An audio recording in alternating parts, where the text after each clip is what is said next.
معزز ناظرین و سامعین، السلام علیکم ورحمۃ اللہ وبرکاتہ۔ آپ تمام کا پھر سے ہمارے یوٹیوب چینل اخبار الہند پر استقبال ہے، خوش آمدید ہے۔ پیارے ناظرین و سامعین، آج کی دو بڑی خبر آپ حضرات کے ساتھ شیئر کرنے جا رہا ہوں۔ پہلی خبر کا تعلق امیر شریعت کرناٹک حضرت مولانا صغیر احمد خان صاحب رشادی دامت برکاتہم العالیہ سے ہے، اور دوسری خبر کا تعلق دارالعلوم وقف دیوبند سے ہے۔ تو ناظرین و سامعین، خبر شروع کرنے سے پہلے آپ کو بتاتا چلوں کہ آج کی تاریخ ہے 21 نومبر بروز جمعرات 2024، اور ہجری تاریخ ہے 18 جمادی الاولی 1446 ہجری۔ تو ناظرین و سامعین، پہلی خبر کی طرف بڑھتے ہیں۔ شریعت کرناٹک حضرت مولانا صغیر احمد صاحب رشادی دامت برکاتہم العالیہ شیخ الحدیث و محتمم دارالعلوم سبیل الرشاد بنگلور نے ائمہ و خطبہ حضرات سے خصوصی اپیل کی ہے۔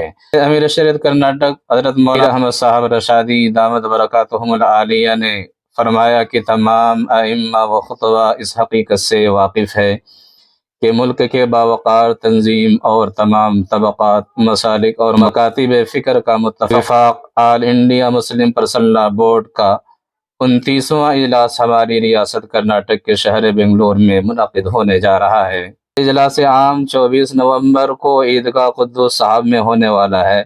ملک کے موجودہ نازک حالات کے پیش نظر یہ اجلاس نہایت اہم ہے، لہذا تمام ائمہ و خطبہ سے گزارش کی جاتی ہے کل جمعہ یعنی 22 نومبر کو بطور خاص تحفظ شریعت اور تحفظ اوقاف کے عنوان خطبہ جمعہ ارشاد فرمائیں، اور 24 تاریخ کو منعقد ہونے والے اجلاس کے سلسلے میں خصوصی ترغیب دیں اور تمام مسلمانوں تک یہ بات پہنچانے کی کوشش کریں کہ شریعت کا تحفظ اور اوقافی املاک کا تحفظ وقت کا اہم ترین تقاضا ہے۔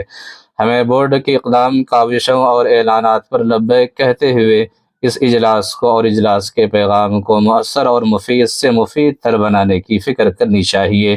ان وسامعین، اس طرح کی باتیں حضرت امیر شریعت کرناٹک حضرت مولانا صغیر احمد خان صاحب رشادی دامت برکاتہم العالیہ نے حضرات ائمہ و خطبہ حضرات سے اپیل کی ہے۔ اسی طرح سے ناظرین و سامعین، دوسری بڑی خبر جس کا تعلق دارالعلوم وقف دیوبند سے ہے کہ دارالعلوم وقف دیوبند نے ایک اہم اعلان جاری کرتے ہوئے اعلان نامے میں یہ بات کہی ہے کہ طلبہ عزیز سال رواں امتحان سالانہ کے لیے حسب ذیل تاریخ متعین کی گئی ہے۔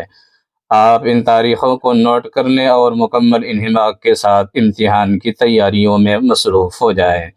لا یعنی امور ترک کر کے اپنی توجہ کا مرکز تعلیم کو ہی بنائیں، رخصت سے کل اجتناب کریں اور دفتر تعلیمات میں رخصت کی درخواست قطعاً پیش نہ کریں۔ واضح رہے کہ آپ کی ترقی و تنزلی کا مدار امتحان کے نتائج پر موقوف ہے۔ امتحان تقریری 11 فروری 2025 مطابق 12 شعبان المعظم 1446 ہجری، امتحان تحریری 30 جنوری تا 16 فروری 2025 مطابق 1 تا 17 شعبان المعظم 1446 ہجری طے ہے۔ سید احمد خضر شاہ مسعودی، صدر المدرسین و ناظم تعلیمات دارالعلوم وقف دیوبند، 18 جمادی الاولی 1446 ہجری۔